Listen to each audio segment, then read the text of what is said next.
I've got a lot of doctoral degrees while being introduced, which I never studied for, but I have been given 6 more years tonight than I've ever had since my birth. So thank you very much, Chris.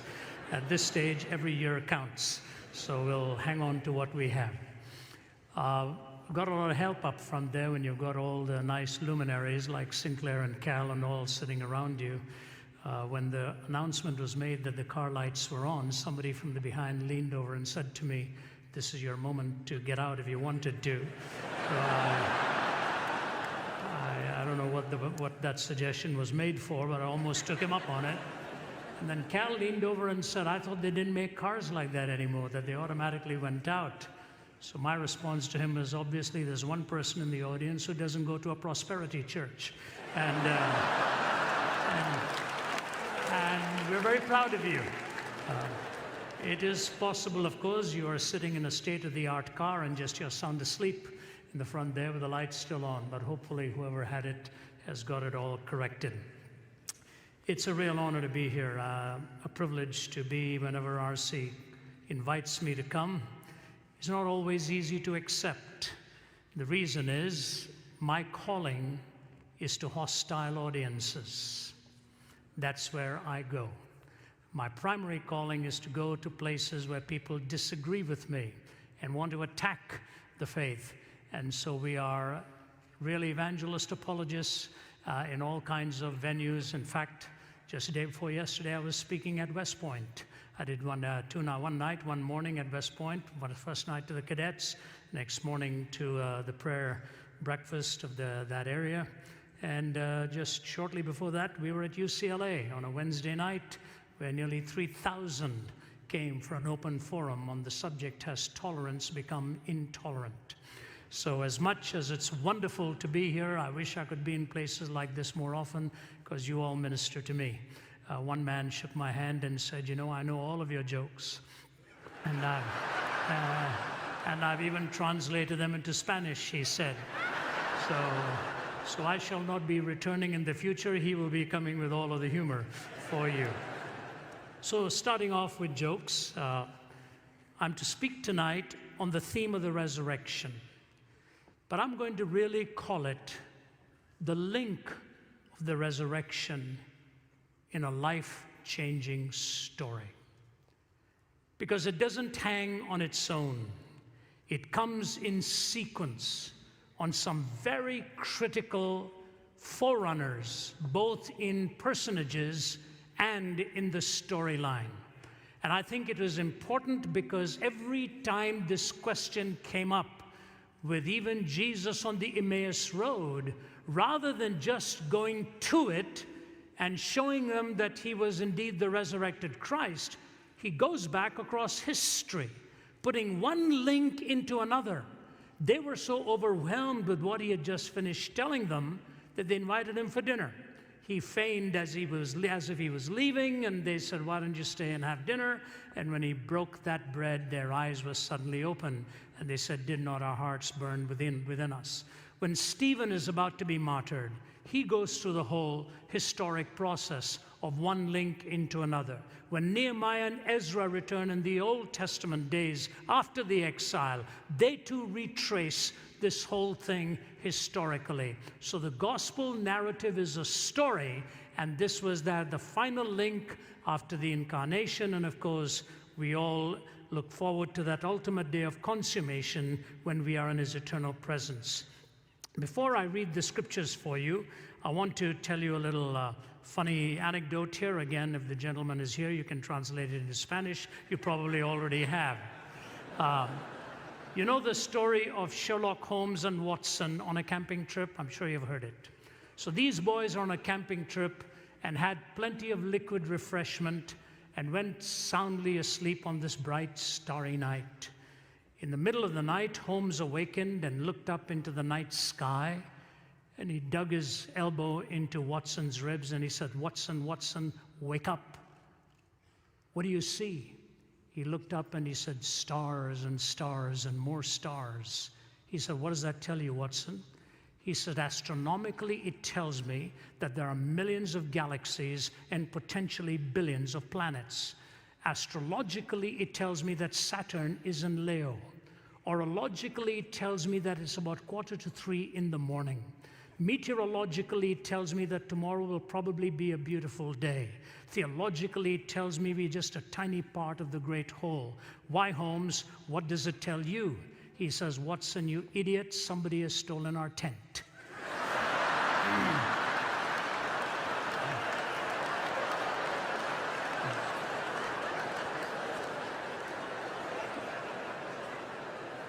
Have you ever heard all these big-sounding words, these extraordinary words that people with no hope, no meaning, no foundation for life actually use to try to soothe our consciences? Maybe that's why they even sometimes lapse into verbiage that they really ought to be careful about. Richard Dawkins was not too long ago with the former dean of St. Paul's Cathedral, who himself, by the way, happened to be a liberal man, but they were debating this issue. And as they were in the middle of the debate, Dawkins was making fun of Christians. He said most of them probably couldn't name the Gospels for you. So the former dean looked at him and said, Richard, your favorite book is Darwin's Origin of Species, isn't it? He said, yes. He said, could you name the full title for me? Dawkins says, yeah, I know. It's so long a title. The dean said, go ahead. Name it for me. And Dawkins pauses and says, The Origin of Species, oh my God, says he.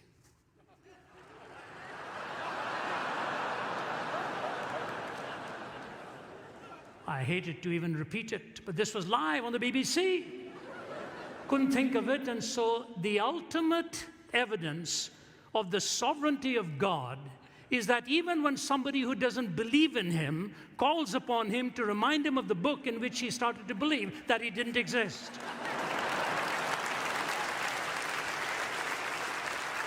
Quite amazing how these things happen.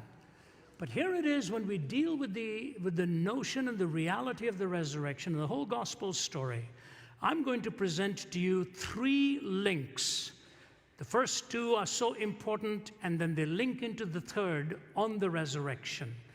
But for the atheist, he or she will deny all 3. Why? Because they are against the miraculous. Naturalism has to explain everything. For the religionist of various spiritual worldviews, they will definitely deny at least 1, if not 2 of them. The Christian affirms all of these, all 3 of them, and they are vitally important links in the storyline of the gospel.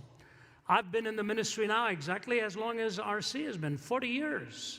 And I can honestly tell you, the longer I am in this, and the more I'm privileged to defend it, even in front of some of the most hostile audience of the world, I'm more convinced than ever that we have the most beautiful story to tell, and a story that is rooted in truth and relevance, the twin feet on which we must always carry the wings of the gospel here. Beautifully reminding people of how we can soar with it, but when we land, we touch the feet with both ground, truth and relevance. Here's Paul in Acts 17. I've got 3 passages. I will read 2 of them. Acts 17, Luke 24, and 1 Corinthians 15. Luke 17, verse 24. Acts 17 and verse 24. The God who made the world and everything in it is the Lord of heaven and earth, and does not live in temples built by hands. He is not served by human hands as if he needed anything, because he himself gave all men life and breath and everything else. From one man he made every nation of men, that they should inhabit the whole earth, and he determined the time set for them and the exact places where they should live. God did this so that men would seek him and perhaps reach out for him and find him, though he's not far from each one of us. For in him we live and move and have our being. As some of your poets have said, we are his offspring. Therefore, since we are God's offspring, we should not think that the divine being is like gold or silver or stone, an image made by God's design and skill. In the past, God overlooked such ignorance, but now he commands all people everywhere to repent, for he has set a day when he will judge the world with justice by the man he has appointed. He has given proof of this to all men by raising him from the dead. between the bookends of creation and the resurrection, he tells the story how God ordained all of this. And then in 1 Corinthians 15, in that beautiful passage, which he received a creed that was already in existence.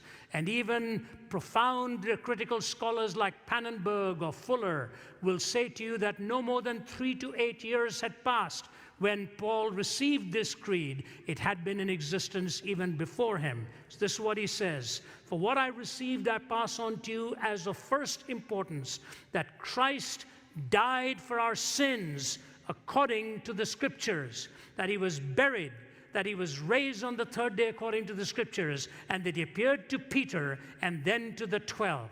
After that, he appeared to more than 500 of the brothers at the same time, most of whom are still living, though some have fallen asleep. Then he appeared to James, then to all the apostles, and last of all, he appeared to me also, as to one abnormally born."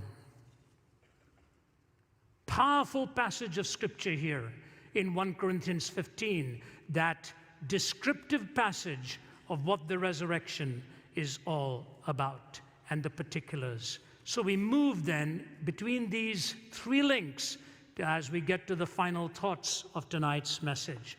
The first thing I want to remind you of this is that we are told, according to the Scriptures, prior to the resurrection story, that God is the author of human essence. God is the author in the essential nature of our humanity. We didn't come into being by accident. We just didn't suddenly appear unconceived or without any purpose in mind, but that God himself is the designer and brought us into existence. The psalmist says, "When I see the heavens, the work of your hands, the sun and the moon and the stars which you have made, what is there in man that you are mindful of him, or the son of man that you visit him?" This fact of our creation is a vital source in enabling us to understand what it means to be human. It's a vital source, giving us the generality of our essence, created in the image of God. Some of you have probably heard me mention this simple conversation between Jesus and the one who was questioning him, trying to pit him against the Caesar. And he looked at Jesus and he said, "Is it all right to pay taxes to Caesar?" The one question I wish so desperately Jesus had answered differently. Then on April 15th, you could be godly and rebellious at the same time. Jesus, so brilliant in his response, he says, "Give me a coin." And he took the coin and he says, "Whose image do you see on this?" The man says, "Caesar." Jesus says, "Give to Caesar that which is Caesar's, and give to God that which is God's." The disingenuousness of the questioner is noticed in the fact that he did not come back with a second question. He should have said, "What belongs to Caesar? What belongs to God?" And Jesus would have said, "Whose image is on you?" Give to Caesar that which belongs to Caesar. Give to God that which belongs to God. God's image is on you.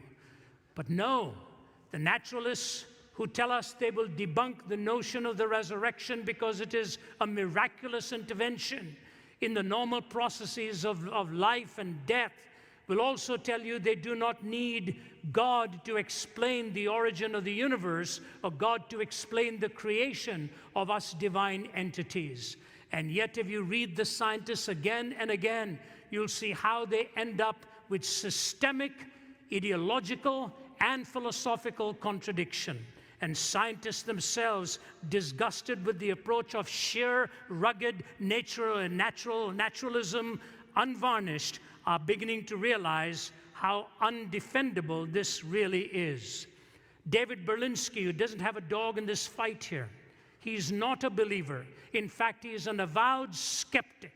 But when Richard Dawkins wrote his book, The God Delusion, David Berlinski responded with his devil's delusion. And on the inside flap of the cover, he says this: "Has anyone provided a proof for God's inexistence? Not even close. Has quantum cosmology explained the emergence of the universe or why it is here? Not even close. Have the sciences explained why our universe seems to be fine-tuned to allow for the existence of life? Not even close. Are physicists and biologists willing to believe in anything so long as it is not religious thought? Close enough. Has rationalism and moral thought provided us with an understanding of what is good, what is right, and what is moral? Not close enough. Has secularism in the terrible 20th century been a force for good? Not even close to being close. Is there a narrow and oppressive orthodoxy of thought and opinion within the sciences? Close enough. Does anything in the sciences or in their philosophy justify the claim that religious belief is irrational? Not even in the ballpark.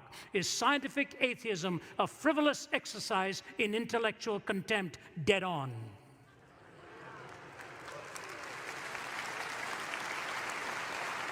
This is Berlinski. Now, I have a reason for taking you through this route, and then the first point, you're going to really have to put your thinking caps on here. What is the reason they deny the resurrection? Because it is an extra-natural, it is a supernatural intervention in the normal affairs of people. What is the reason they deny the creation story? Same facts that they supposedly bring to bear. Now notice where they end up in their own convoluted philosophizing. You see, there are really 4 fundamental laws in nature that they wrestle with. Law of gravity, the electromagnetic field, and the strong and the weak nuclear forces. The law of gravity, the electromagnetic field, the strong and the weak nuclear forces. They have to bring these together in some permutation and combination to explain how the universe even came into being. Now notice how the astronomers and how the physicists have wrestled with the conundrums. Here, for example, is Sir Frederick Hoyle, along with Chandra Vikramasinghe, who is a Sri Lankan scientist. Listen to what they say. In calculating the odds that all the functional proteins necessary for life might form in one place by random events, they come up with this figure of 1 chance in 10 to 40,000 of how these proteins can all come together. These are skeptics, Hoyle and Vikramasinghe. That's 1 followed by 40,000 zeros after it. 1 in 1 followed by 40,000 zeros. But then he goes on to say this, however, since there are only 10 to the power of 80 atoms in the entire known universe, and the chance of this happening is 1 in 10 to 40,000, they've concluded in these words, it is an outrageously small probability that could not be faced even if the whole universe consisted of organic soup. Now notice the next comment Hoyle makes. Life could not have originated here on Earth, nor does it look as though biological evolution can be explained from within an earthbound theory of life. Genes from outside this Earth are needed to drive the evolutionary process. This much can be consolidated by strictly scientific means, by experiment, by observation and calculation. What he's saying is, there is no way on Earth for this to have produced what we have. So what does he conclude? He goes with the panspermia theory. Do you know what that is? Spores were brought from another planet to seed the Earth in order to... That's Sir Frederick Hoyle. All right. Stephen Hawking. Listen to what he says. Why did the universe start out with so nearly the critical rate of expansion that separates models that recollapse from those that go on expanding forever? So that even now, 10 billion years later, it is still expanding at nearly the precise critical rate. If the rate of expansion 1 second after the Big Bang had been smaller by even 1 part in 1 quintillion, by 1 part in quintillion, I'm translating it from the British million, which is different to the US here, so he comes out here by 1 part in 1,000 million, which is 1 US quintillion, I think. The universe would have recollapsed before it ever reached the present state. So then he goes on to say this, even if there is only one possible unified theory, it would still be a set of rules and equations.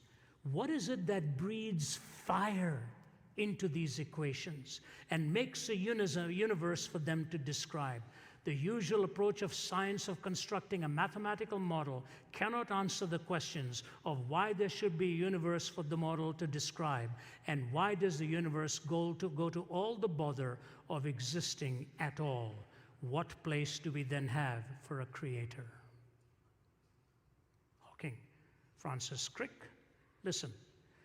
An honest man, armed with all the knowledge available to us, can only state that in some sense the origin of life appears at the moment, listen, to be almost a miracle. So many other conditions which would have had to have been satisfied to get it going. Prominent physicist James Trefel, and this I'll close that thought, in his book, Are We Alone in the Universe, says this: if I were a religious man, I would say that everything we have learned about life in the past 20 years shows that we are unique and therefore special in God's sight. If I were a religious man, that's what I would say. Instead, I shall say that what we have learned shows us that it matters a great deal what actually happens to us. So here you've got it. Hoyle, Hawking, Francis Crick, who got the Nobel Prize for cracking the code of the DNA, and James Trefel, coming out with one of two extremes, one saying mathematically impossible to explain, the other saying panspermia. And by the way, Francis Crick believes the same thing, that spores were brought from another planet to sow the seeds right here in our earth. And as for James Trefel, he said, if I were a religious man, I'd have no problem explaining this, but I'll just say it matters an awful lot what is going to happen to us. What does it mean to be human? What does it mean to be human? That's what I believe is the first link that we get in the generality of creation and in the particularity of human life. I move quickly. First, we've got the story of how we have the created order, that God is the author of human essence. Second, we have God the Redeemer in human existence. God is the Redeemer in human existence. For what we watch here now is the story of brokenness and the story of fallenness and the story of the despicable nature of sin. You know, I marvel at how many stories we read in our newspaper again and again and again. The evil that we read about, the tragedies that we read about. I did a little write-up on Newtown after the tragedy took place, as many people did. I'm sure many of you did, blogged on it, commented on it. What do? You're silenced. In fact, got a call asking if I would come there and do some meetings. I said, give it some time. These kinds of wounds are very painful. Having been at Columbine sometime after it happened, also at Virginia Tech after it happened, I've always wanted time to provide a real means of God's healing process. But I think of all the discussions that have taken place, the one big question that is always unaddressed in this, you see, it took three things to do that killing. It took a young man, it took a gun, and it took some ammunition. We like to talk about the young man, probably with all of his psychological problems. And in lawmakers, we like to deal with the weapon. How can we bring this all to an end by just removing that kind of weaponry? And I'm not minimizing either. All of these have to be discussed. They are vital in a civilized society. We deal with it. But we make an extraordinary mistake when we think that the only thing that provided the ammunition was the bullet that he used. Have you ever thought of the ammunition that goes into the minds of our young people today in front of the television set? Have you ever thought of the ammunition that sophisticated academics pour into young lives by destroying their belief in the value of human life and its essence?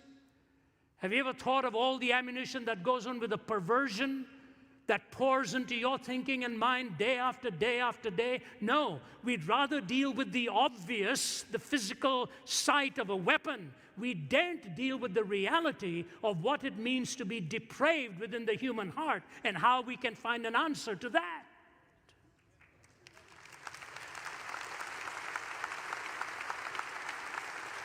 You see, here's the thing I want to say to you.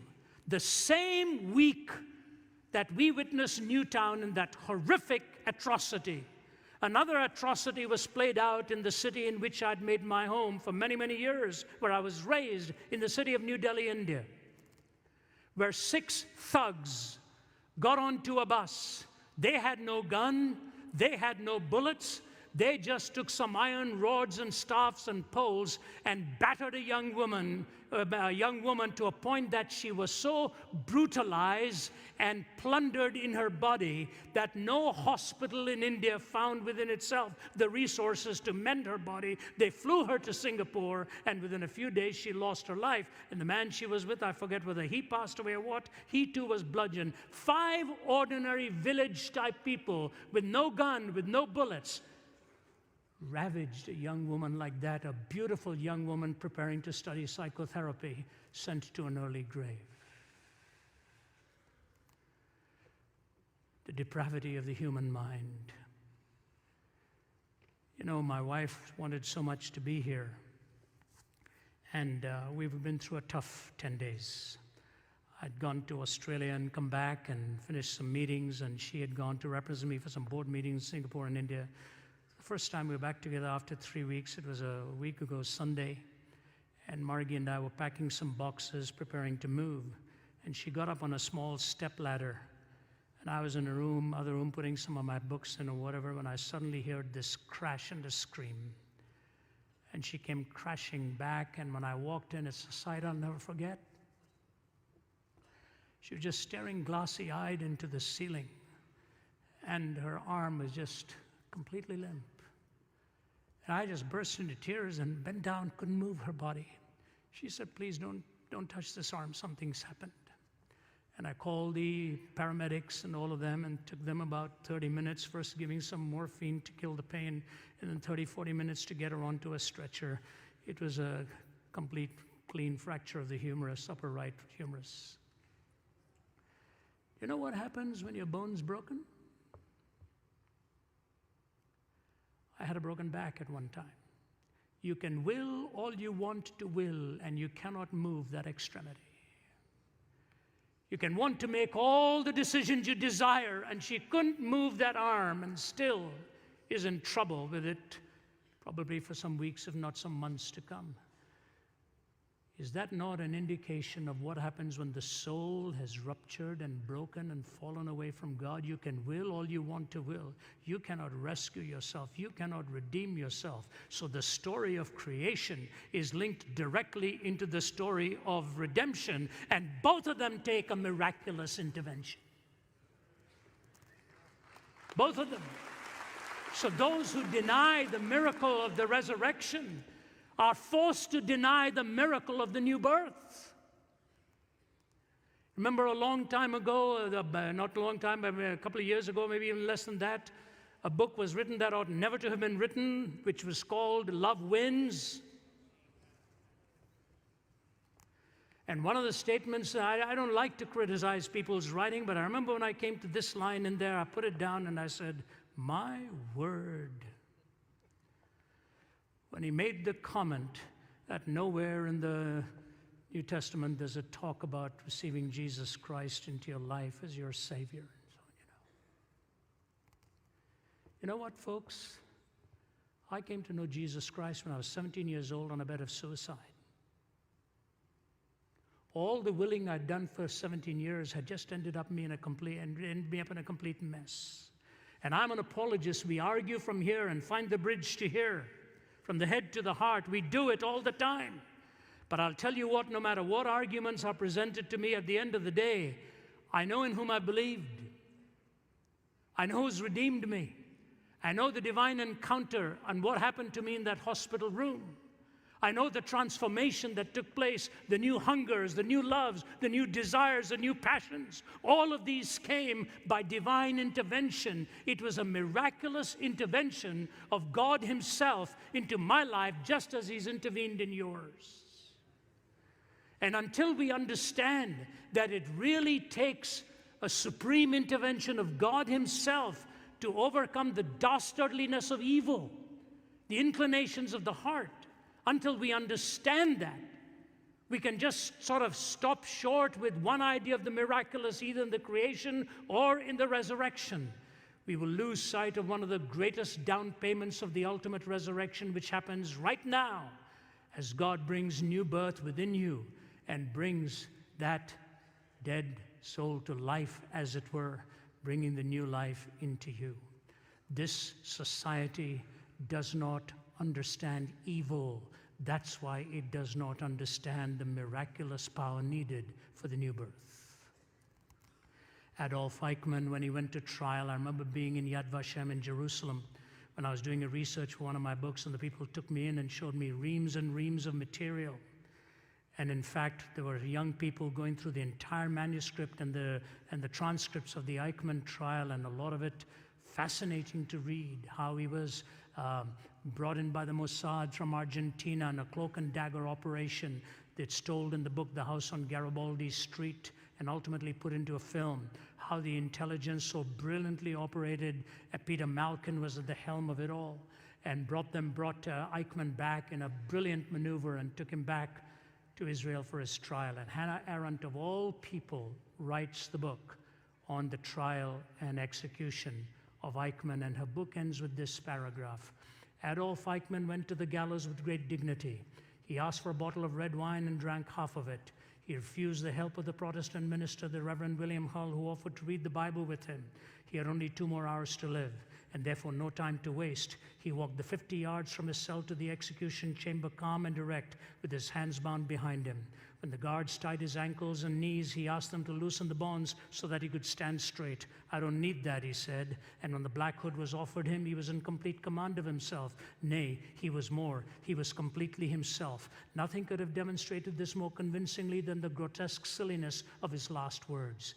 He began by stating emphatically that he was no Christian and did not believe in life after death. He then proceeded, "After a short while, gentlemen, we shall all meet again. Such is the fate of all of us men. Long live Germany, long live Argentina, long live Austria.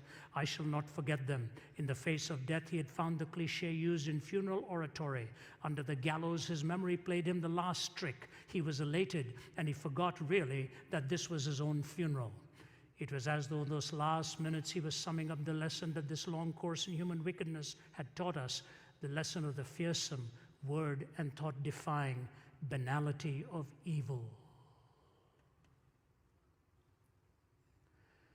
You trivialize evil, you trivialize the new birth.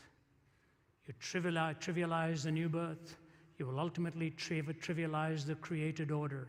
And these 2 links in the mind of the Apostle Paul were absolutely critical as he led to the resurrection. That God is the one who is really the creator of our human essence. He is also the redeemer of us in our human existence. And then he leads us to that final of all truths here. He tells us how God is really the hope from death's dominance. God is our ultimate hope from death's dominance, defines our essence, redeems us in our existence, and gives us the hope against death's dominance. I want you to follow me very closely now, because I'm bringing this all down to the tip of the funnel here, the lower end of it. What is the resurrection all about? How do we know that it really happened? See, once upon a time, the swoon theory, the hallucination theory, the fraud theory, and the stolen body theory, all of that took their turns and made their rounds. Swoon theory that changed the disciples from a bunch of frightened Boy Scouts, as it were, to be willing to be martyrs, where 11 out of the 12 died a martyr's death. Hallucination, where psychiatrists will tell you hallucination is sort of a single individual's experience, not with 500 of them hallucinating at the same time. As Karl Barth said, all you need to do is listen to them arguing against each other, and they decimate each other's arguments. Barth was right in that. I want to give you what classic arguments are given, 10 of them, for the evidence of the resurrection of Jesus Christ from the dead. And I will close by adding 2 more links to that. So here they are. Number 1, the disciples' eyewitness experience, where they saw and felt and touched. They saw, felt, and touched. I come from India. My father was from Kerala. My mother was from Chennai. I was raised in Delhi. Kerala is in the deep south, Delhi is in the north. Kerala has a little town called Kodungalur. It is the place where the Apostle Thomas first set foot on Indian soil. There is a huge amount of extra biblical material available on this. I researched it, I picked it up from people like the Venerable Bede to other well-known patristic fathers and so on who testified to Thomas going there. The oldest church in India is called the Martoma Church, named after him, after Thomas. And I ask you, why would a man have done what he did and paid with his spear-thrusted side? Because he said he would not believe until he saw and felt and touched. And the eyewitness of Thomas is, as he knelt and felt that side, ho kurios mu, ho theos mu, my Lord and my God, the transformation of Thomas. Why did 11 out of the 12 disciples die a martyr's death? And by the way, Thomas Aquinas makes a vitally important point here about these martyrdoms. He said they all died alone. They died alone. This is not 12 or 50 or 60 of them in one room all of a sudden deciding to come up with a theory and a story and being gutted by flames. Peter crucified upside down. Paul stoned on the Appian Way. And here Thomas on Indian soil being speared to death. There's a memorial to his death to this very day. They died alone. They weren't looking for some great celebration on the outside and some cheering. They were murdered and slaughtered in so many different ways, and they paid for this. Think of all things of the vision of Peter, who even after seeing the transfiguration, a sight given to just 3 of them, so profound was the transfiguration experience where he said, let's stay right here. I don't want to leave here. Even after that, he went on and denied his Lord. Then he says, but now we have the word of the prophets made more certain, and you will do well to heed that as a light in a dark place. What's happened to Peter is a remarkable transformation. And I suggest to you that he saw Moses. He saw Elijah. It took the resurrected Christ to transform this man. So number 1, you see the disciples as eyewitnesses. Number 2, the early proclamation of the resurrection. So powerful. These documents are so powerful. You know, a few years ago, I was in Tirana in Albania. I just finished speaking at the parliament and then spent about an hour with President Berisha. Fascinating conversation, which I won't betray to you. But after that, the curator of the museum said, I really want you to come to the museum, please. I said, I'm very tired this afternoon. I've got to do an open forum at your university. He said, please come. I'll give you something as a treat you'll never forget in your life. I promise you. And I was a guest, and I told my videographer, Bob, I said, why don't you go with me? I'm tired, but let's go. We went, and they were surrounded by all kinds of militia. I wondered where we'd come. And I walked into the room, all guards around the room, and people packing an auditorium. And he takes me in, and he introduces me in their language, and then he turns to me in English and says, will you please repeat the message you gave to the members of parliament this morning?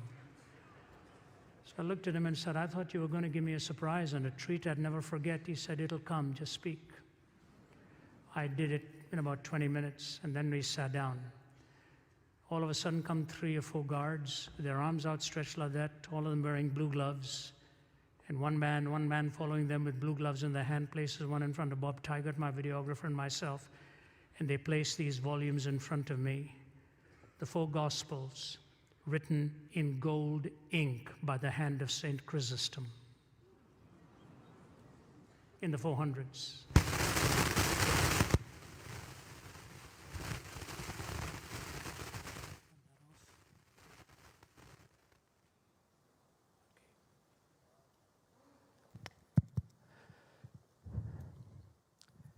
In the 400s, Ceausescu tried to burn them. Somebody hid them. And what you ended up as a result, preserved, perfect, perfectly justified. Why did men like that preserve these documents, willing to risk their entire life for you and for me? The early proclamation of the resurrection with the documents. 3, their transformation from fear to martyrdom is remarkable. Number 4, the empty tomb. Number 5, they proclaimed it in Jerusalem itself, where it all happened. Number 6, no contrary evidence when those would have desperately wanted to prove it wrong. All they would needed to have done is produce the body.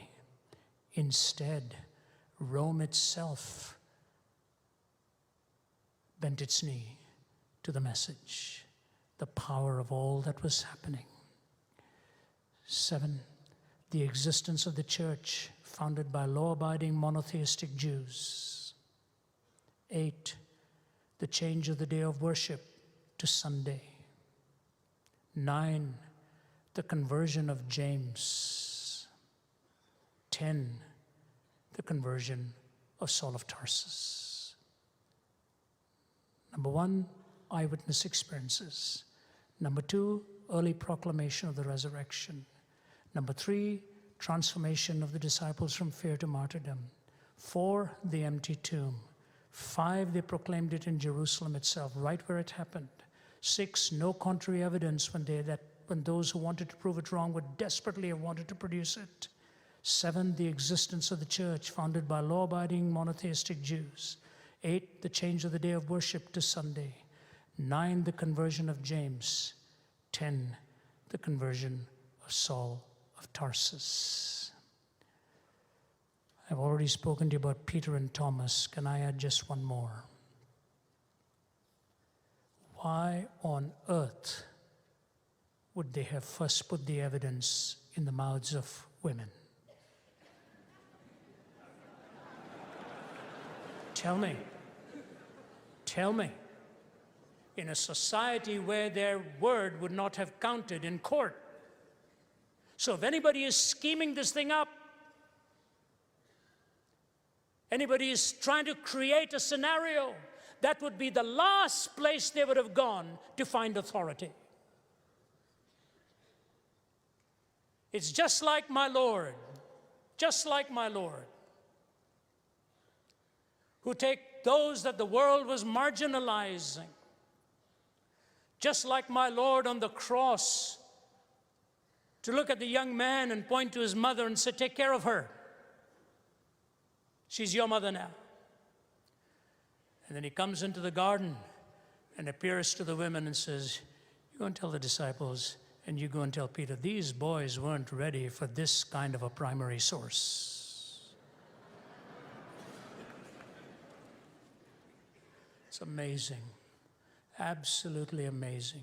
Something else.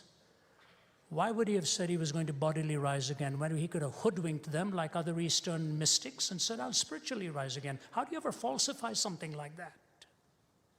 How do you falsify it? Say, he's spiritually risen. He said he would bodily rise again. You know, I'm not kidding you when I tell you this. Take these 10 to 12 to 13 evidences and put it together and try and then defend the swoon theory, the fraud theory, the stolen theory. And I think Spong came up with what, dogs ate the body, and the book came out, Spong was wrong. Anything Spong believes, I don't know where he comes up with. I think he lies in bed at night wondering what weird idea can I come up with tomorrow morning. all these other theories. And I love what the Apostle Paul says. He says, and to me, the least of all, he says, one abnormally born. You know what he's talking about? One dragged out of the womb, unwilling to come out. And he goes and writes for us 1/3 of the New Testament and changes history as it was known then. And he says this, different to all the other disciples, that I may know him, the power of his resurrection. That I may know him, the power of his resurrection, and the fellowship of his suffering, being made conformable unto his death. Follow me. Every other disciple came the other way, through the cross to the resurrection. He came the reverse way, from the resurrection to the cross, that I may know him, the power of his resurrection, the fellowship of his suffering, being made conformable unto his death. Let me take you back. Creation, the general value of you as an essential person, the particularity of you as an individual. You see, many humans die every day. We can't mourn for all, but God gives us those special relationships. When we lose someone close to us, that particularity of that person becomes important for us to know whether the resurrection idea really is true and the fact of the resurrection is historically tenable, because then we'll see this loved one again, the hope. And then we go through the redemption, who brought the miracle of new birth into you and to me, from the miracle of creation to the miracle of the redemption to the miracle of the resurrection. Follow me carefully here. What goes on with the skeptic here? Please follow me. I don't know why I think up these things, but I do. You know, my wife and I celebrated 40 years of marriage last year. If salvation were by works, she will get to heaven just for having lived with me for 40 years. But thank God, we'll get there by grace. Here's what I want to say to you. When it comes to natural law, the skeptic invokes the natural law as an absolute and will not allow for the miracle because it's an exception. He wants the absoluteness of that which is routine, repetitive, and will deny anything that is an exception because it invades his preconceived notions. So he holds on to the absolute in the created order and denies the miracle because it's an exception. When it comes to moral reasoning, he reverses that. He takes the exception in order to argue against what's normative. That alone ought to tell you what these boys are all about. They want an end game in sight. They want to get to the end without God. And so when it's convenient, they'll hold on to an exception. When it's inconvenient, they will deny an exception. So in the created order, they hold on to the absolute, deny the exception. On moral reasoning, they hold on to the exception to deny the absolute. That's the way it goes. That's the way it goes. I was with a professor of law of a very prestigious university. I'll close with that, end up with a couple of illustrations here, and I'll be through. If I named him or the position he held, all of you will know whom I'm talking about. But I was having coffee with him for 1 hour, total skeptic, before I lectured. This is not long ago.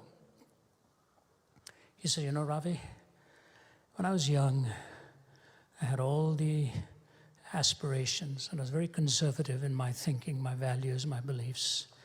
Then I got into university and got everything the way I wanted it to go. And I became extremely liberal and jettisoned all my absolutes. And I became the chief legal counselor, and he named the person for whom he was the legal counsel. He said, you and I are sitting across this table now. You're in your 60s. I'm approaching 70.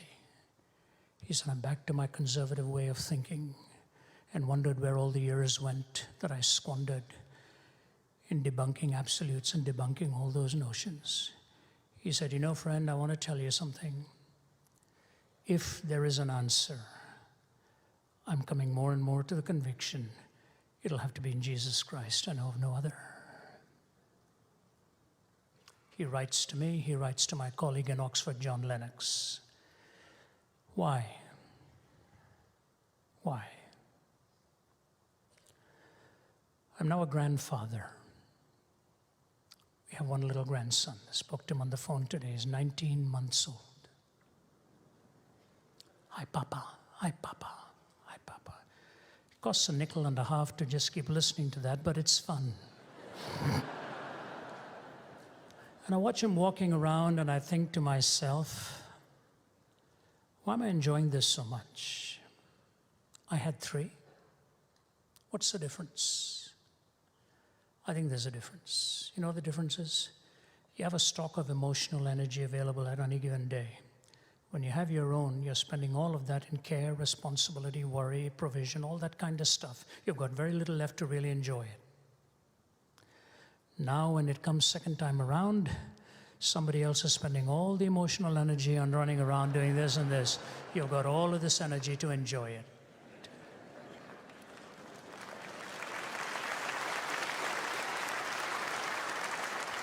When he was born, I happened to literally arrive as she was being taken to the hospital. I got to the hospital and saw the first sight of the baby coming and being placed on the mother's breast, my little daughter Naomi, and the husband Drew standing there. I'll never forget it.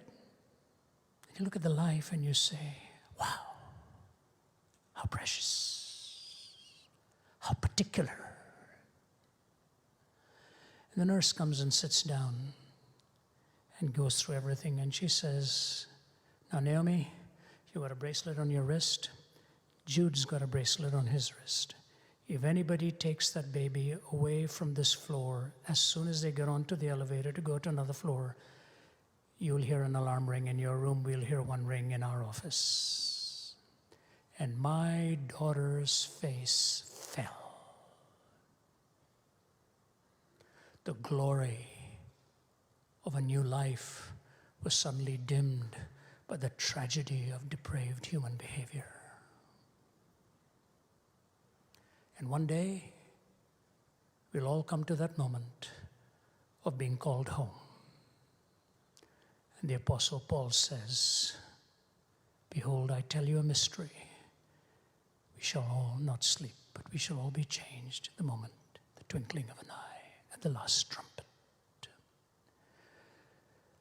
I close with these 2 little illustrations that I hope will be meaningful for you. A few years ago, my father-in-law, Lindsay Reynolds, passed away. He was one of the most amazing men that I knew. He was really like a dad to me. He was a chemical engineer by training, brilliant man, loved the hymns. From the moment he found he had cancer till he died, it was 4 months. Shock. And I went and spent time with him. My wife, Margie, we spent a lot of time with him. I loved my father-in-law very much. He always called me Ravioli.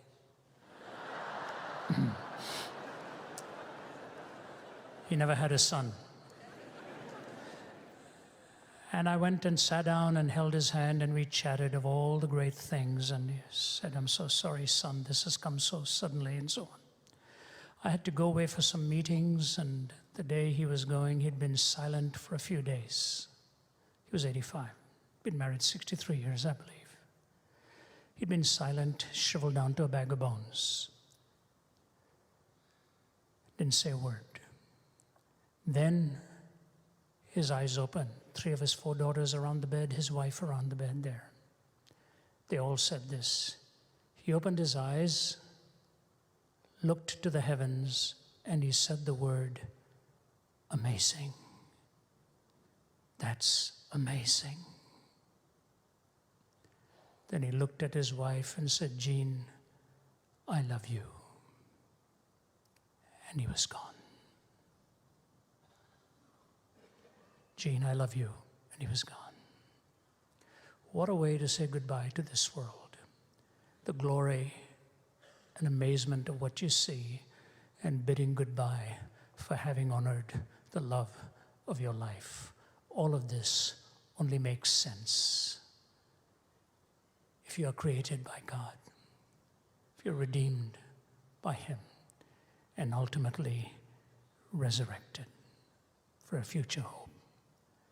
And so the songwriter says, but just think of stepping on shore and finding it heaven, of touching a hand and finding it God's, of breathing new air and finding it celestial, of waking up in glory, finding it home.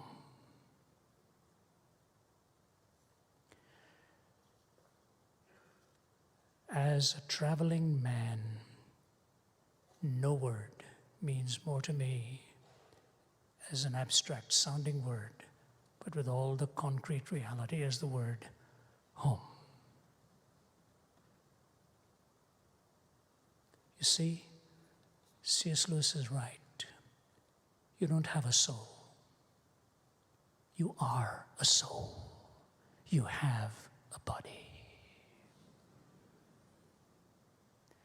That is the hope that God gives to you and to me. And so the three links, the miracle of creation, the miracle of redemption, and the miracle of the resurrection. You know who knew it best? Lazarus. You can go to Larnaca today and see his grave. He became a bishop there. Do you know what it says on his grave? Lazarus, Bishop of Larnaca, twice dead, friend of Jesus. I'm glad he's not just your friend and mine, he's also our Savior. And as a friend of mine used to say, if we don't see you in the future, we'll see you in the pasture. God bless you.